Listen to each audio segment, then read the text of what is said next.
Hey, go Vanin, everybody, and welcome back to Ranger Reading episode 16. All right.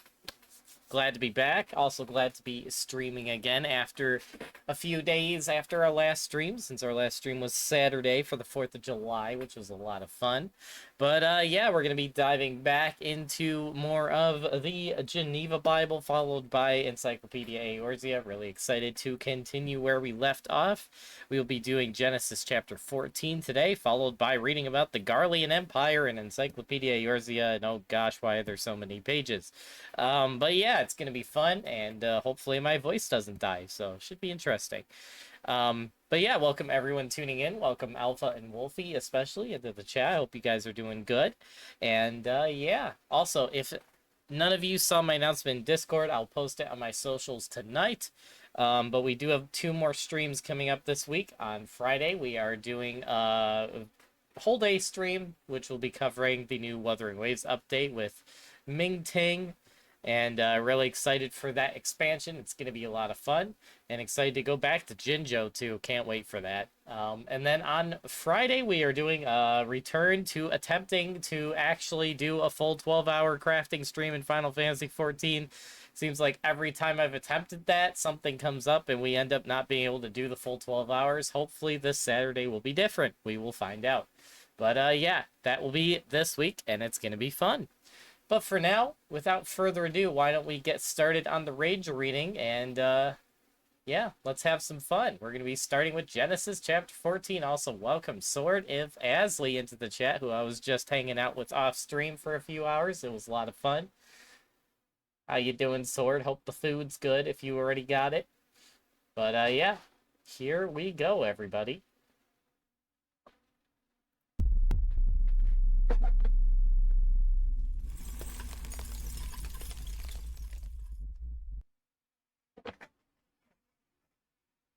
All right. The return of Chibi Alurin, your favorite version of me, supposedly, or something like that. Da, da, da, da. And there is the webcam. Oh my goodness, Sword of Asley coming in with a prime sub for 64 months. Welcome back, Sword, to the ranks to the Elendalai. I look forward to yet again having a sword in battle. Warhammer baby ate it all lol. Yeah, oh, you ate it all? Nice. And yes, we had fun doing some Total War Warhammer. Sword of Asley's played Britannia, and I'm playing Sisters of Twilight. It's been a lot of fun. But yeah. Well, without further ado, we got our 2 books here, and we will begin with our first one, which is the 1599 Geneva Bible. How am I? I am doing great, Wolfie. How about you? I'm actually doing really good. Oh, and I forgot to mention, for those of you that didn't see, thanks to a super generous member of the community, shout out to Dragon Slayer, we now have our first ever Wave 6 character in a gacha game, or maxed out character in a gacha game, because thank you, Dragon Slayer, generously gifted me some funds, and yeah, and we were able to get that, so thank you, Dragon Slayer. But yeah, so very excited about my Wave 6 cartwheel, Cardathea for the win. So yeah, I was very happy about that. If no one saw that happened to me, it was super exciting.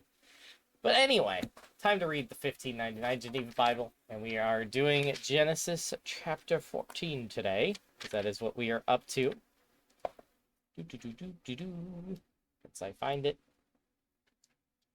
There we go. All right. Well, without further ado, everyone, let's begin reading. Genesis chapter 14. In the days of Amraphel, king of Shinar, Ariak, king of Elasar, Chelor... oh goodness. Chedorlaomer, king of Elam, and Tidal, king of the nations.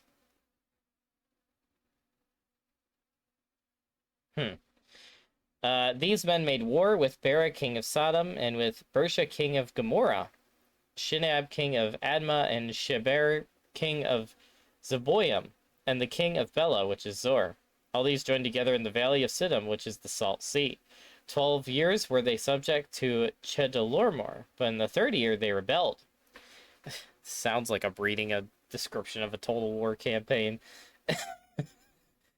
And in the 14th year came Chedorlaomer and the kings that were with him, and smote the Rephaims in Eshtaroth Carnium, and the Zuzims in Ham, and the Emims in Shiveth Carathium. I'm probably butchering these names.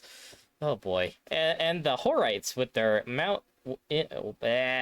And the Horites in their Mount Seir unto the plains of El Paran, which is by the wilderness.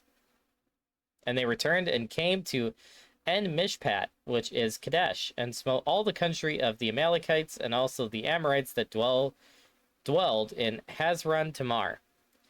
Then went out the king of Sodom, and the king of Gomorrah, and the king of Admah, and the king of Zoribim, and the king of Bela, which is Zor, and they joined battle with them in the valley of Siddim, to wit, with Chedorlaomer, king of Elam, and Tidal, king of nations, and Amraphel, king of Shinar, and Ariah, king of Elasar, 4 kings against 5.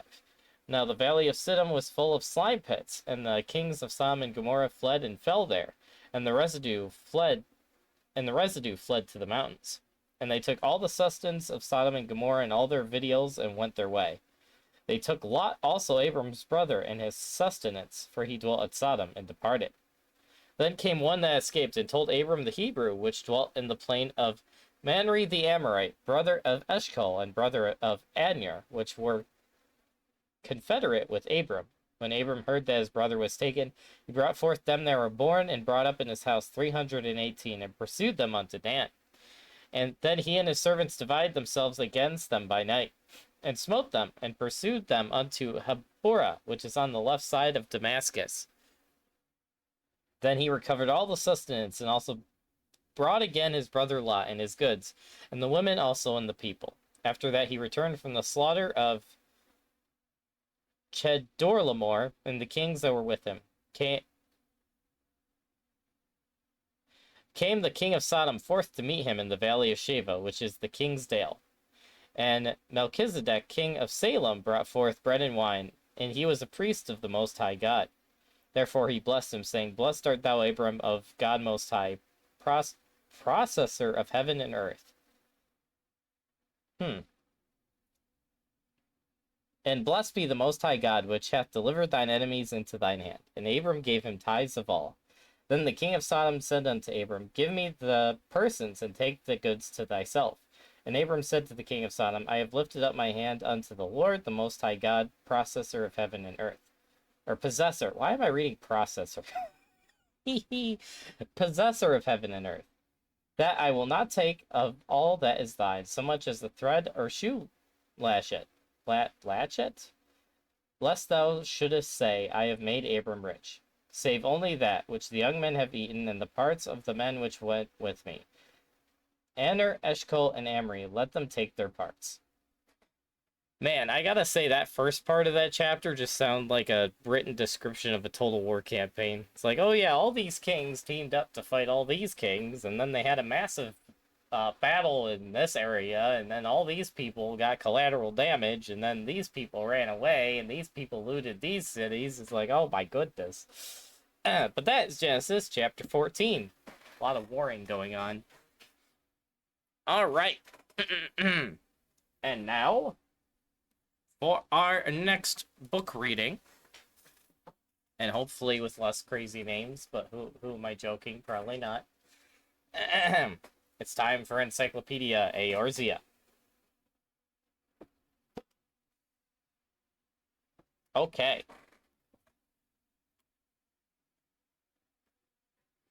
Oh boy. How many pages do I have to read for this again?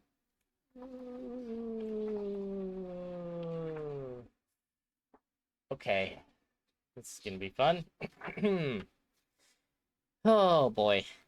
The Garlean Empire. Oh boy. The Garlean Empire lays claim to nearly 3/4 of the 3 great continents, Eleonard being the only region yet to fall entirely under imperial rule. Until some 50 years ago, Garlemald was a remote and scarcely populated republic, which held little more than a fraction of the northern territories of Ilsebard. But with the arrival of a technological golden age and the concurrent emergence of a brilliant young legatus in the span of a single generation, Garlemald has come to stand upon the threshold of ruling all Hydaelyn. The flag. The emblem upon the Garlean flag is a chain in abstract design. It symbolizes the value the native sons and daughters of Garlemald hold dear, tight unity among their small number. In like fashion, the crimson of the central link represents all those who have perished in the name of the Garlean people. Those who've played later in the game could also get another meaning from that symbol, but I won't say that because spoilers. The motto is, I am going to butcher this. Nas sumus menes nas sumus dies. We are the hand, we are the god. Yeah, that sounds about right for Garlemald. Government. Garlemald was a republic until Solus Galvus brought all of Ilsebard under his control and named himself emperor, earning the title Zas. Thus was born the Empire, a mighty regime to govern New Garlean territories. The Senate yet exists and gives counsel to the Emperor. However, its power is a shadow of what it once was, while the voice of the military echoes ever louder. The current leader is Varys Fus Galvus. I think that was the leader during the first half of ARR, if I'm not mistaken. Ruling body. Garlemald's central government is a large bureaucracy led by magistrates personally appointed by the Emperor. Racial distribution. Garleans 70%, other 30%. Note, these figures represent only the capital city of Garlemald, as well as those with full citizenship. If all subjects were included, the percentage of true-blooded Garleans would be significantly reduced. Religion. The Empire has banned religion. That sounds about right for the Empire, seeing it as a barbarian practice that all too often results in the summoning of primals. Many of the inhabitants of Garlemald proper are atheists, a fact attributable to their biological and spiritual inability to harbor and wield ether-based magics. As theologians believe that religion can only truly develop alongside magic, it is little wonder that the Garleans are disinclined to keep any faith. I just hear I just hear the Warhammer thing in my head. Heresy. Industries. Magitech manufacturing. The invention of the Ceruleum engine ushered Garlemald into a golden age. As much a change in society as in technology, this Magitech revolution advanced Garlean industry greatly and allowed the nation to produce goods in vast numbers through machina. Aeronautics. Garlemald has long learned to fly by capturing in fabric balloons a lighter than air gas created when ceruleum is ignited. In the skies of northern Ilsebard, however, these vehicles were completely at the mercy of frigid winds and blowing snows. True flight came with the invention of the ceruleum propulsion engine and wings created with ether, which led to the realization of the modern airship. Currently, the Empire produces many and more of these machina, some for personal or commercial use, others for the military. Textiles. Using a vicarious resin produced during the purification of ceruleum, the Garleans have learned to spin fibers of highly durable carbon, a revolutionary development in the textile industry. Beliefs. Following the invention of Magitech, Garleans have come to hold efficiency in high regard, and the founding of the Empire has heralded the advent of a strict social hierarchy. Advancement has become an excessive measure of individual merit, and those aspiring to move upwards have carried Garlemald forward. However, there is also a marked tendency to look down upon the people of annexed territories, which has been the cause of much discord. Yeah, gee, I wonder why. It's almost like they're the bad guys. Diet. The winters of Garlemald are bitter, and the cultivation period short. Food that can keep, then, is a necessity. Simple and hearty fare is commonplace, such as stews of dried, salted, and even fermented meats and fish. In recent years, however, Garlemald has reaped the benefits of an empire, and the diverse foods of the provinces increasingly deck the Garlean table. Sounds about right. History. Portrait of a people. To understand the history of Garlemald, one must first understand the character of its people. Known to be strong of body, the most distinguishing Garlean trait is a third eye sitting at the center of the forehead. This ocular organ resembles a pearl and grants purebloods superior spatial recognition. Garleans have little inborn ability to manipulate their body's ether, however, and thus the arcane arts have ever eluded all but a few. Thus, they have long been at a disadvantage against other peoples with the command of magic. This imbalance of power has greatly informed the territorial feuds of Ilsebard. In ages past, the Garleans were expelled from the relative warmth of lands to the south of the realm dividing central mountain range. After crossing the treacherous peaks, they had no choice but to settle in the bleak northern reaches of the continent. Blue gold. Winters in the Garleans' new home were harsh. The northern seas were found in ice for most of the year, and the resources of the waters were available only for a slim window. Likewise, farming and rearing animals were possible only at certain times. The land, in other words, cannot support a large populace. The Garleans manipulated slowly, and over time were forced to accept being few in number.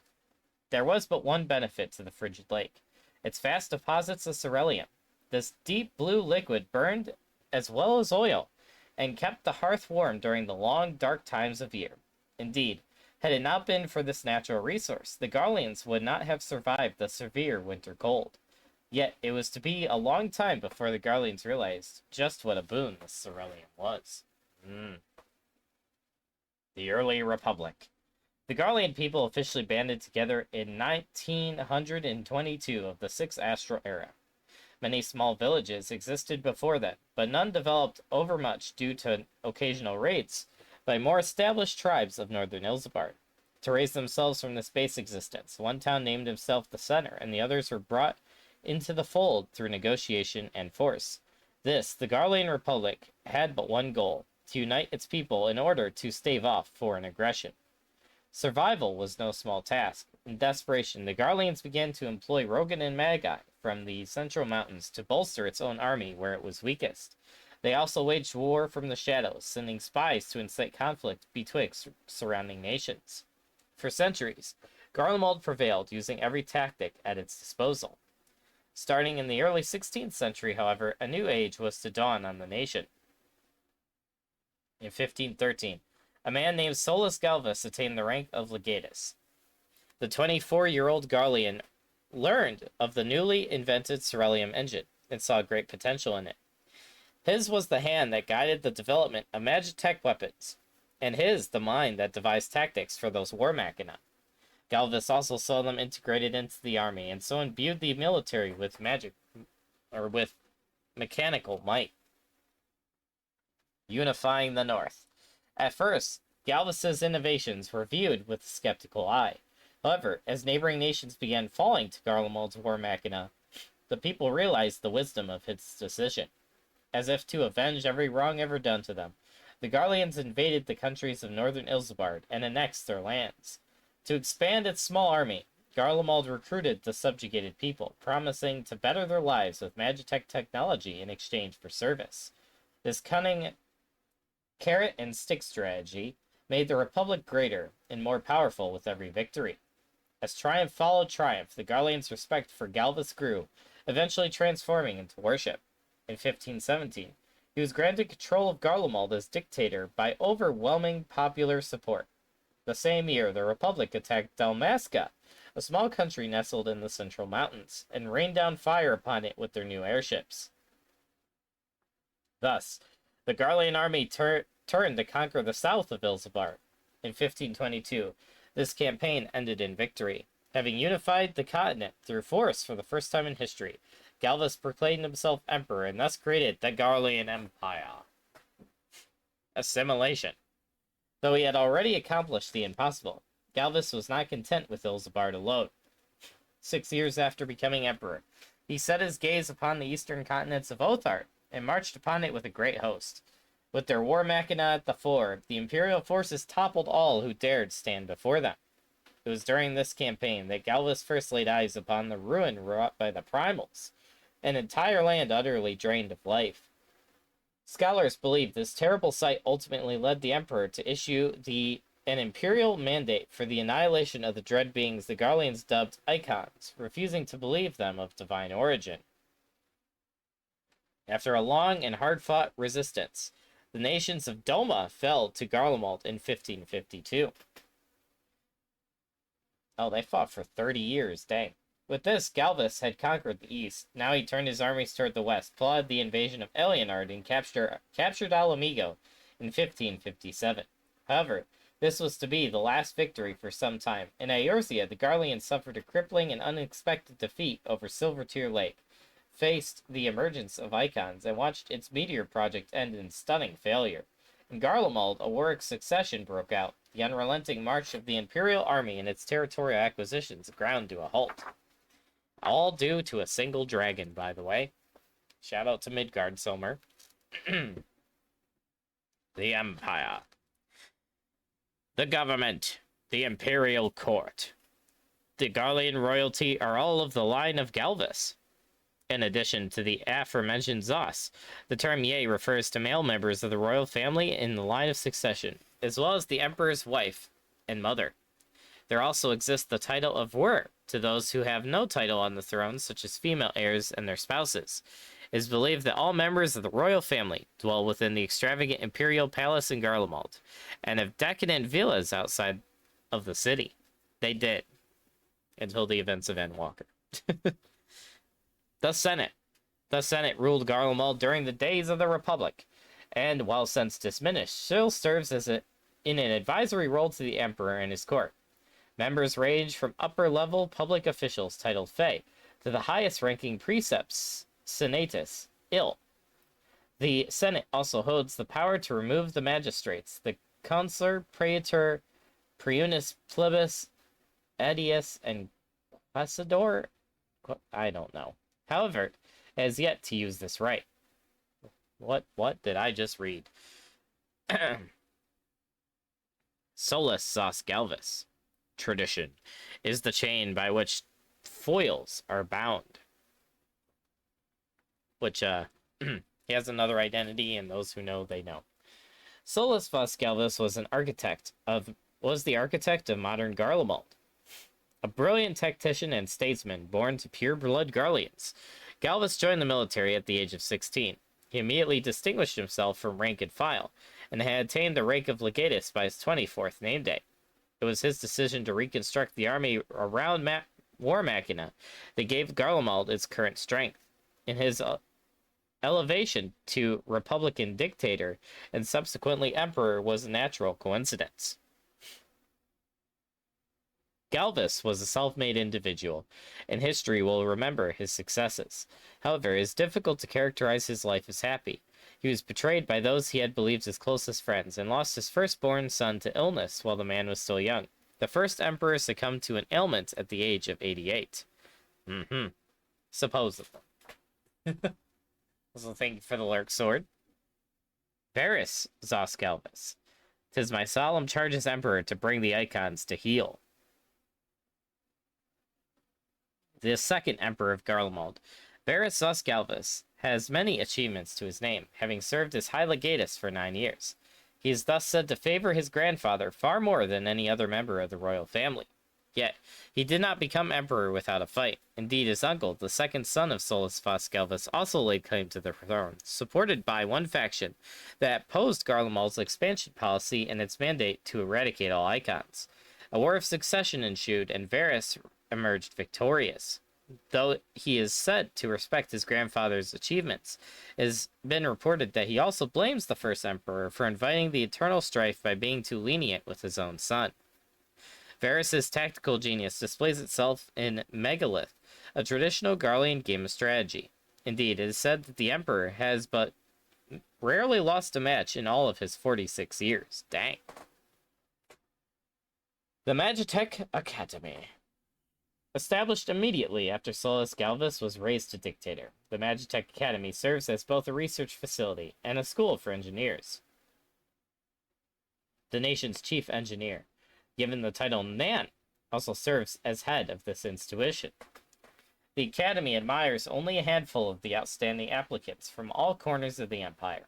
Even then, only a few of these will successfully complete their 6-year course of study. The strong-willed and brilliant graduates are given a choice to continue on as researchers or to join the army as Magitech technicians. Sidnan Garland and Nero Tolskeva are counted among the institution's alumni. Social hierarchy. The social hierarchy of the Garlean Empire is well ordered and strict. Upon reaching adulthood, Garleans receive a title betwixt their forename and surname, indicating their position within society. With the name Solus Zos Galvus, for instance, the Zos identifies him as emperor. Naturally, should one's rank or profession change, so does one's title. The second emperor was once named Varus Ye Galvus, the Ye marking him as a member of the royal family in the line of succession. In the case of dual titles or occupants, a person is awarded the highest ranking title. As a legatus, Varus could also have been called Van Galvus. However, royal blood outweighs rank, and he remained Ye Galvus. Interesting. Social hierarchy. Oh boy. Oh, this is a list. This is certainly a list. Okay. Royalty is the category. Sample position. Emperor. Supreme ruler of the empire and its holdings. Title Zos. Kosgan... Oh, what is that word? Consanguineous Imperialis. Imperial Prince, Empress, Dowager, and any other member of the royal family in line to succeed the imperial throne is Ye. Gens Imperiale, imperial princes, spouses of royal family members, and all other royalty without claim to the imperial throne is Were. Military list. First section, marshals. Legatus Augustus, High Commander of multiple legions, and Legatus Legionis, Commander in a legion, both have the title Van. Then you have the executive officers, including the Tribunus Lactivianus, leader of legion's military tribunus, and second in command to the Legatus with the title Toll.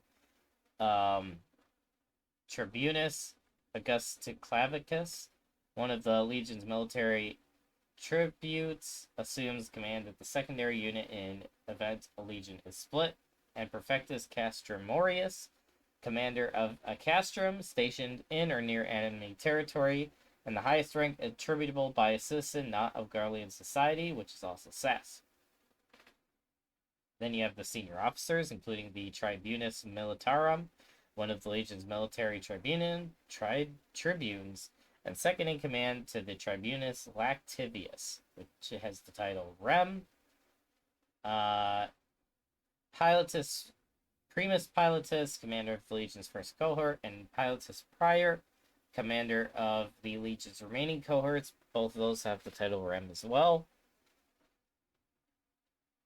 Okay. Then you have the officers, in which you have the Pilatus Prior, which I just mentioned, and Centurio, commander of a middle-sized unit of infantry numbering 100 soldiers, that is Quo. Then you have the petty officers, including Opio, a veteran soldier assigned to assist a centurion, Tesserarius, watch commander responsible with maintaining communication betwixt officers and soldiers, and Descurio, commander of a small unit of infantry numbering 10 soldiers. All those have the title Pyre. Then you have the soldiers, including the Duplicarius, a veteran soldier, and the Legionaris, regular infantry composed primarily of peoples of conquered territories seeking citizenship through service. Both of those have the territory Owen. Then we get the specialists, which include senior officers such as the Primus Architectius Magiteki,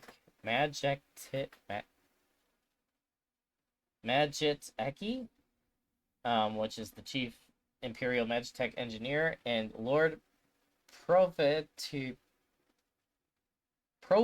of the Magic, of the Gallia Magitech Academy. My goodness, and the architect Magitiki, engineer specializing in Magitech. Both have the title Nan. Then you have the officers, including the Prefectus Medoricium, High Commander of the Imperial Field Medics, Prefectus Arcatorium, High Commander of the Imperial Field Engineers. Both those have the title Male. Then you have the Primus Medicus, First Medic, and the Architectos Ordinium, Commander of a small unit of Field Engineers. Both those have the title Lux. Then you have the Petty Officers, including the Medicus Veterinarius, Veteran Field Medic, and the Architectius Veterinarius, Veteran Engineer. Both have the title Cur. And then you have the Soldiers, including the Field Medics, Medicus, or Field Medics, and the Architectius Field Engineers assigned to take tasks such as building and maintenance of equipment, sapping, and airship piloting. Both of those have the title Gen. And then you have the public officials, including the exemplary magistrates, which includes dictator, temporary leader appointed only in times of emergency and given all the rights of the Lord Emperor, and the Praesiptius Senatorus, leader of the Senate, wielding direct control over the consul, and both of those have the title Ill. And then you have the ordinary magistrates, including the consul, highest elected official, also serves as mayor of the imperial capital, praetor, minister of law and second of the consul,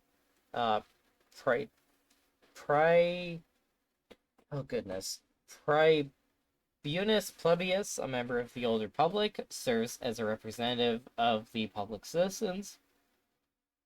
Adelius, Minister of City Planning, and Questator, Minister of State Affairs. All those have the title Het. And then you have the provincial magistrates, including the censor,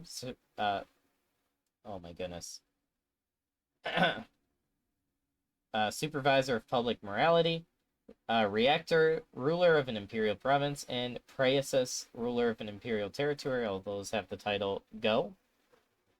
Then you have the senior intelligence official, the Primus Fermentarius, commander of local and foreign operations, also with the title Go. Then you have the senior officials, including the Prefectius, supervisor of civil servants, the Vicarius, duty to provincial rectors, and senator, the members of the Senate who work to elect high-ranking magistrates, all of the title Fey. Then you have the officials, including the Decemvir, members of the Decemviri, a group of 10 magistrates who adjudicate litigation, distribute public lands, and write laws, among other tasks. And the audit...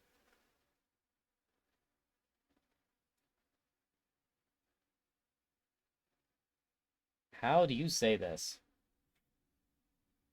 Octor Palatorium, I think. Head of the Imperial Palace Servants.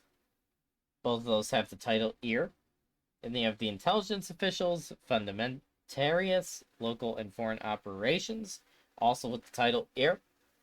Then you have the lower officers, including the Esques, basic civil servants, Lictor, bodyguards and protectors of public peace, Notorious, scrivener and record keepers, compulsor, tax collectors, and Platinius, imperial palace servants, all with the title Thus. And then you have the citizens. Upper citizens are civis flabrius, artisans and other citizens of the secondary economic sector, manufacturing, with the title Sen. And then the lower citizens, including the civis mercatus, which are merchants and other citizens of tertiary economic sector services, and the civis fundamentae, farmers, fishers, hunters, miners, log cutters, and other citizens of the primary economic sector, raw materials, which have the titles Bass. And then the non-citizens, such as the peregrinos, slaves, and people of the next territory, citizenship may be granted to those who have demonstrated exceptional skills, as well as those who have contributed 20 or more years of military service. That's the title. And, whew, all right, that was a lot, and we're not even halfway done. The Imperial Army. Oh, I'm gonna have a drink real quick, folks. So much to read.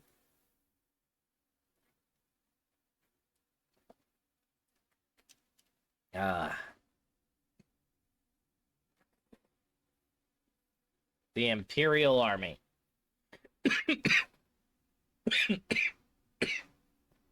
Excuse me. Ah. The Imperial Army. The pride of Garlemald, the Imperial Garlean Army fancies itself the premier military force in Hydaelyn. And with its excellent leadership and impressive war machina, it may well be right. Nonetheless, the risk of rebellion within the ranks is ever present, as the majority of soldiers are conscripted from annexed territories. The army thus takes great care never to station men in their home provinces, sending them instead to keep the peace abroad. The policy transforms soldiers' families into hostages, held by men unknown, and keeps small the chances of revolt and desertion. Organization. As of the 56th year of the first Garlean Emperor's reign, the Garlean army consisted of 14 legions. Each legion is composed of 10 cohorts, each cohort of 3 maniples, and each maniple of 2 squadrons. As each squadron contains roughly 100 men, a legion should roughly hold 6,000 soldiers. In reality, however, the strength of each legion varies due to the necessary rotation of soldiers.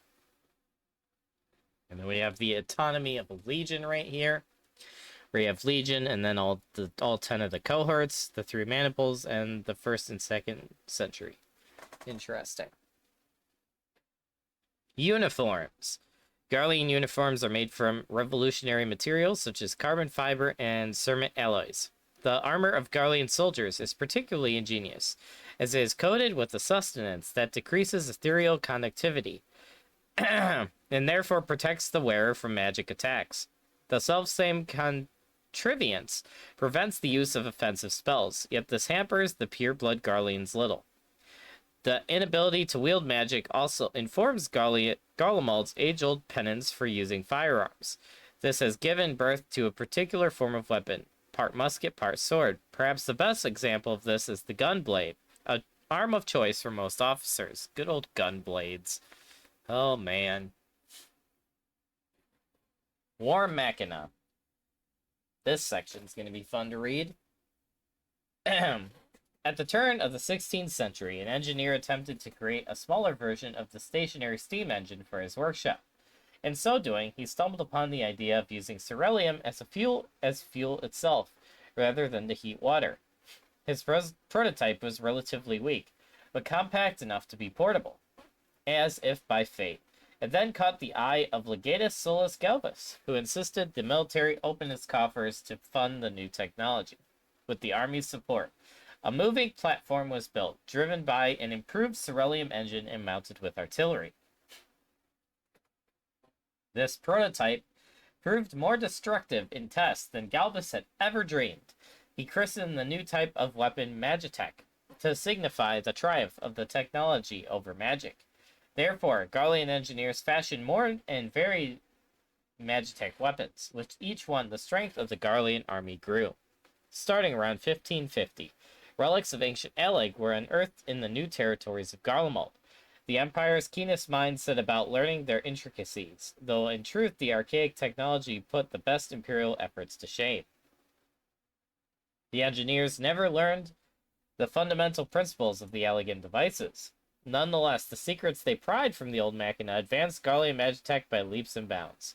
The Garleans also succeeded in reanimating a number of Garlean machina with ceruleum with ceruleum engines, and the Empire is rumored to be moving these to the front lines. Gee, I wonder what those are. Let's read about the different types.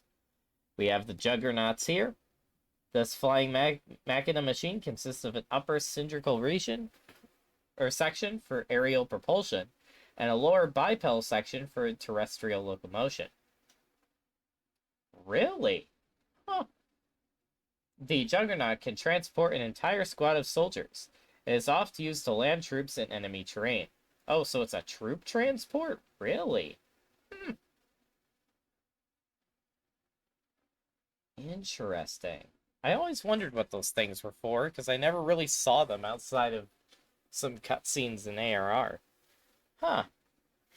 Death Claws. Reverse engineered from a weapon of Alleg now called Iron Claws, the Magitech Deathclaw remains aloft by means of twin propellers housed in its body. Though it can do the grisly work of talons, it can also do the more tender work of hands, both carrying cargo and ordnance, as well as imprisoning enemy soldiers in an inescapable grasp. Yep. Had that happen before. The Vanguards, which are always been one of the cooler looking ones. The main duty of the autonomous Vanguard is to use its cement drills to bore through castle gates and defensive bulwarks. True to its name, the Vanguard is also employed as an advanced troop unit, as well as fulfilling the role of base sentinel by destroying enemy siege weaponry. Reapers. Forming the backbone of an Imperial Army's mounted strength, the Reaper is employed in a wide range of tasks, ranging from solo reconnaissance to large-scale shock troop assaults. And finally, the Colossi. Derived from the elegant Iron Giant, the suit of Magitech armor needs no pilot, thanks to the improvements made to the control system of the Magitech Vanguard. It was designed in the likeness of a man so that the technicians might easily change its armaments, thus allowing for its deployment in all manner of situations. But wait, there's more. Oh boy. The Ultima Weapon. Gee, I wonder where they got that from. A powerful countermeasure against primal threats. The Ultima Weapon is not a true Magitech weapon, but rather a feat of elegant technology, discovered deep beneath the lands just beyond Alamigo. Through unearthing and refitting it, the 14th Imperial Legion reportedly gained the permission to resume the invasion of Eorzea. In the field, the Ultima Weapon revealed its amazing capabilities, defeating the primates Ifrit, Titan, and Garuda, and absorbing their essences. Nevertheless, it met its end within the Praetorium at the hands of an elite unit fielded by the Eorzean Alliance. The heart of Sabik, the source of its power, is thought to have been an enigma even to the Allegans, and thus there is little chance the realm will see any further recreations. Maybe. To be determined. We still don't know, especially based on something in Post on Walker. Bits. Nyarlathotep himself conceived and created these unmanned drones to provide support for the Ultima Weapon. His designs, while based upon ancient Alleg weaponry, made use of technologies perfected on military airships. Despite Nero's ingenuity, the Magitech beasts have their flaws, not the least of which being that they can function only for short intervals of time. Airships. Made manifest through Magitech, the airship is a miracle of modern technology. Driven by Cerulean propulsion engines, it soars through the skies upon wings treated with ether, staying aloft through stores of buoyant gas. Moreover, airships come in all shapes and sizes, from the mighty armored vessels for military use to the smaller swift ships designed for civilian trade and transport. Gunships, such as this one. A compact airship of military design, the Magitech gunship can decimate ground troops from relative safety several hundred yalms above. It also has an auxiliary mechanical arm that allows it to perform deck work while even in flight. Inside, the warship has room enough to carry a few soldiers and is deployed alongside everything from corps of engineers to units of quartermasters. The assault craft, right here. Unable to move with remarkable swiftness, the Imperial assault craft is well equipped to fire upon land-bound units. It also is used in the transport of troops betwixt larger Aurora and Agrius class airships. And speaking of that, oh boy. There's the big ones, the Aurora class vessels. The mainstay airship of the Garlean army, mid-sized Aurora class vessels are given the command of all legati. to the command of all legati. Yes. And then you have the Agrius-class vessels, the largest airship ever built. The Agrius was a flying fortress. It was designed to provide aid for an entire foreign campaign. It was granted to the 14th Imperial Legion for its first voyage. Thus, it came to sail over Eorzea during the invasion. However, as it crossed Silvertear Lake, the dragon Midgard Summer suddenly arose and attacked. In the end, the Agrius came plunging downwards, wrapped in the worm's coils. The Gradion, a second airship of comparable size, was completed in the 56th year of the first Garlean Empire's reign. After being given to the 6th Legion, it set out to find the mythical floating island of Asla. Yep, that's what I thought. Yep. I always thought that one was of comparable size, because that one was pretty big. And then, obviously, there's the one in Bajda, too, which is another Agrius-class vessel. Oh, man. The 6th Legion. Oh, boy. Led by Legatus Regula van Hydrus. Oh, this is all stuff from 1.0. Dang. The 6th Imperial Legion was formed during the middle of Garlemald's campaigns to unify Isambard. Though it was initially charged with occupying the southern coasts of the continent, the Legion saw little dissent amongst the natives, and its leaders grew corrupt.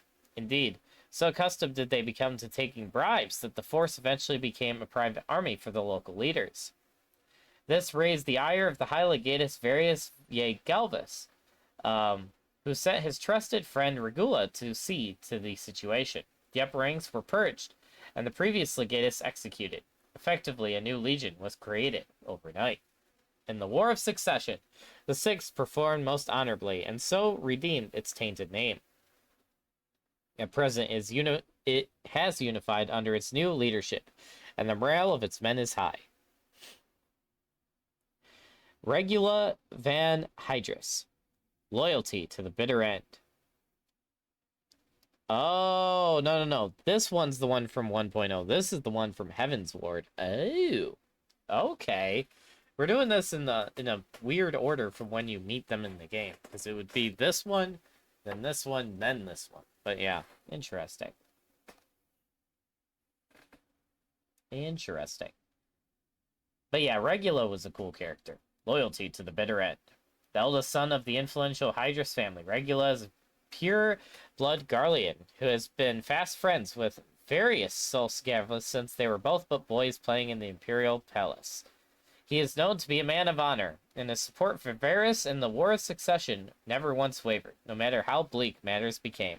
Regula also aided in his friend's candidacy by attacking the encampments of rival factions.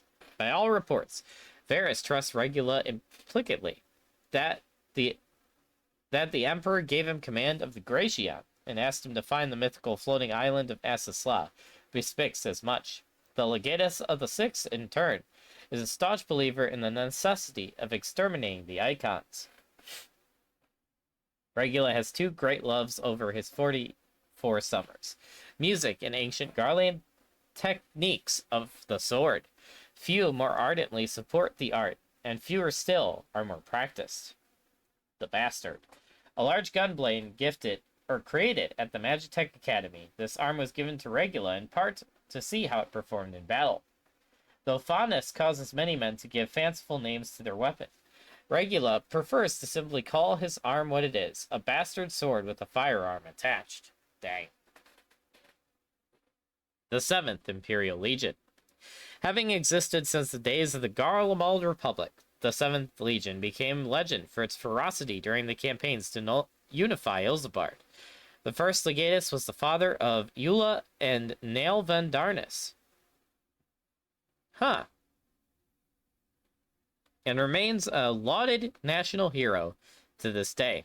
Eula, under the guise of Nael,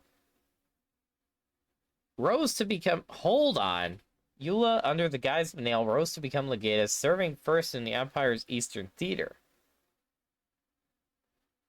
and aided in Garlemald's victories there. Oh, Indeed, it was her deeds in the east that won her the post at the vanguard of the Imperial force in Eorzea at the end of the Sixth Astral Era. Despite her earlier feats, however, her meteor project ended in failure, and she was slain by the Warriors of Light. The Battle of Carno left the Seventh but a fraction of its strength, and seemingly no plans exist to rebuild the Legion.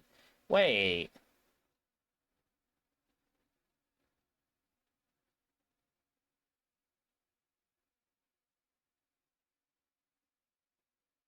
Oh, see? This is stuff I wish was in the game right here. Oh. I always wondered what was going on with Nail Von Darnus and how they looked like a woman. Oh. Well, color me surprised. Okay. Yeah, Nail Von Darnus, aka Eula Darnus. Opposition must needs be put down with fire and steel. The eldest daughter of House Darnius, Eula was heir to the secrets of her family, secrets of the fallen Allegan Empire. She dreamt of becoming a chirurgeon, as befitted a Garlean lady of her breeding, and following her beloved elder brother Nail into the army.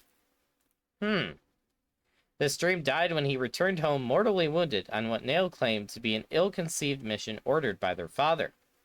Her mighty efforts were not enough to save him. Mad with grief, she assassinated her sire, making it appear as though he perished of some disease. She became legatus in his stead, all the while posing as her brother. The first thing Nail did was to execute her father's orders and guard, whereupon her transformation was complete. Thereafter, Nail was merciless, securing victory no matter what the cost in blood. Her enemies came to fear her as the White Raven, thus garnering much fame for her fallen brother. Indeed, the Meteor Project, designed to lay waste to Eorzea, also appears to have been inspired by some twisted loyalty to the son of House Darnus. However, all of her machinations eventually came to an end, and she was struck down at the age of 28. And then struck down again after she became a thrall of a certain primal. But that's a whole other story. And her weapon is... Oh, I like how they cut off the spoiler. That's funny. Bradamate. This gun herald was christened for Bradamate, Nail's betrothed. The poor maiden impaled herself on the selfsame blade upon hearing tidings of his death. Jeez. And Eula was so moved that she renamed the weapons to keep the decreased lovers together. Oh my good gravy. Okay, that's some lore I wish I hadn't gotten in the game, because that would have cleared up a lot of confusion and a lot of time theory crafting, but okay.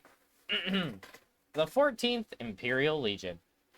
The youngest of the Imperial Empire's legions, the 14th formed under Gaius Van Balzar, who had loyally served as tribunus, Ecclesticavius of the 11th. The 14th Legion was his prize for a series of stunning victories against a nation upon the fringes of Othard. Under Gaius's command, the 14th went on to conquer and convert several enemy cities. By the end of the Sixth Astral Era, the Legion had turned toward Eorzea and brought Alamigo to heel before its might. Following the 7th Umbral Calamity, the 14th advanced further into Eorzea and shoot up its position with castrums in nearly every area. From these footholds, it sought to bring every city-state under its power. However, the 14th met with staunch resistance from the Eorzean alliance and ultimately failed in its aim, as the Legion lost almost all officers, including Gaius, in a series of fearsome battles. The command structure is currently fractured, and the remaining troops have largely locked themselves away within Imperial strongholds. Dang. Gaius found Balzar. He could not preserve the sovereignty of his nation, is unfit to rule it. Legatus of the 14th Legion. Gaius is a pure-blood Garlean, possessed of natural flair for wartime command, perhaps equaled only by his sensibilities as a governing administrator. Known as the Black Wolf, his many accomplishments include the conquest and political assimilation of 5 enemy city-states. In subjugating Alamigo, he employed subterfuge to stoke the fires of civil unrest. a masterstroke which led to the nation's capture without the need for a protracted siege. Though he remained in Alamigo as the imperial viceroy, he began to move against Eorzea shortly following the calamity. With a display of might from his ultima weapon, Gaius came near to cowering the Eorzean city-states into submission, until, that is, he met the Warrior of Light in battle. Gaius fought as would become a hero of the Empire, valiantly wielding Terminus Est, the most difficult and deadly battle technique. In the end, however, he died in quotation marks, a soldier's death within the walls of Castra Meridium ere he could see his 57th summer. Supposedly.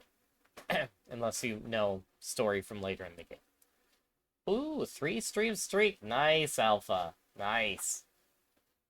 Very nice. Also, congrats on all your good polls lately in Uma Musume.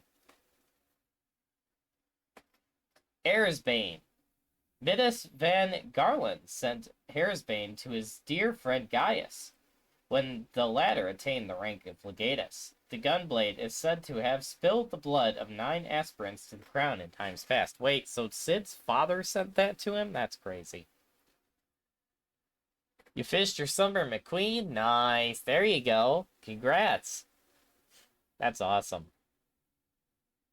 Miratos Geva, with his quote, "And so long as my ambition burns, I shall strive to seize it." Born in rural Garlemald, Nero ever dreamed of leaving the squalor of his poor village. With much work, he secured entrance into the elusive Magitech Academy, where he displayed a great talent for reverse engineering ancient technologies. However, his classmate, Sid Garland, proved a foil to his ambitions. Try though he might, Nero never came in second and had to watch Sid graduate at the top of their class. Though invited to remain as a researcher at the Academy, Nero declined and joined the Imperial Army. The choice appears to have been motivated by the access to the ruins of long-dead civilizations afforded to soldiers on the front lines.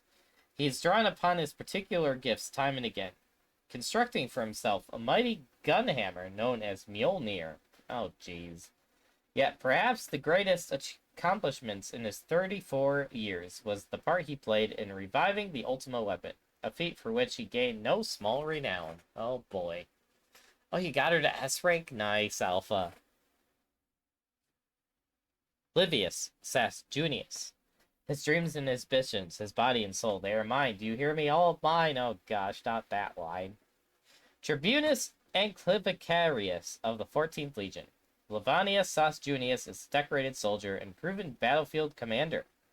Robbed of her parents at a young age, the Garlean girl was taken in by Gaius, who had known her father. Though leaving behind her younger sister Lucilla was difficult, I wonder if you meet her later in the game. Livia found Gaius to be a stern but thoughtful guardian.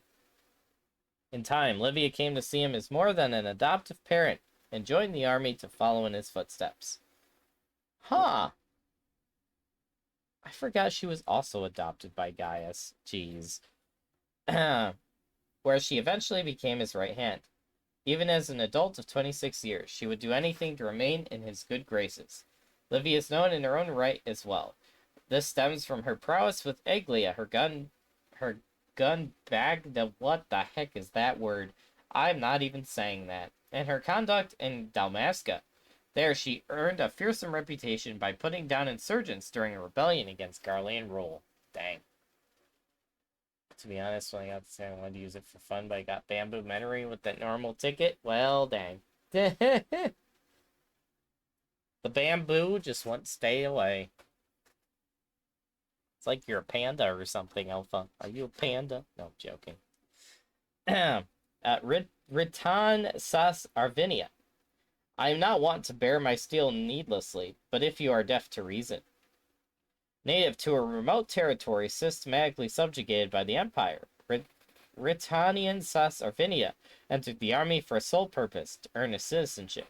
Assigned to the 14th Imperial Legion, the Rogadent swiftly attained the rank of officer and was awarded the position of pious prior by Gaius van Balzar, who recognized his exceptional martial prowess. Rattan proved himself a brilliant field tactician through a series of victories, demonstrating his worth in the legatus' eyes. In time, he rose to the highest rank a non-Garlean can hold, Prefectus Castoria. And during the invasion of Eorzea, it was often trusted with missions of the greatest import. Rattan remains a formidable fighter despite his 49 winters and can move with surprising speed under the considerable weight of Tartarius, his massive gun shield. Yes, and move surprisingly fast despite the weight is very accurate to what they redid that fight to be. After they reworked the whole thing. Good gravy, they made that fight hard. Alright, well, we got through all of that reading about the Garlean Empire, which was a lot. Next time we will be reading about the publishments of Eorzea, the different newspapers, and that will be a single page, so we get a nice, easy read next time. Alright, well, on that note, everybody, I was running from my life from a walking bamboo stick. That's funny, Alpha. That's funny. Alright, everyone. Well, thank you for coming out. Sort of a short stream, but we will be definitely making that up on Friday and Saturday, because on both those days, we will be doing probably near 12-hour streams on both days. So, yeah, look forward to that. We'll be doing Wuthering Waves on Friday, and then we'll be doing Final Fantasy XIV on Saturday. Going to be a lot of fun. So yeah, but yeah, look forward to that. Oh, you're visiting your dad at the hospital? Well, hey, I hope that helped make you happy, and I hope your dad's doing well too. Alright, everybody, well, on that note, we're gonna go find someone to raid and show some love to on Twitch, and I will see you guys on Friday for that next stream. But for now, let's find someone to raid!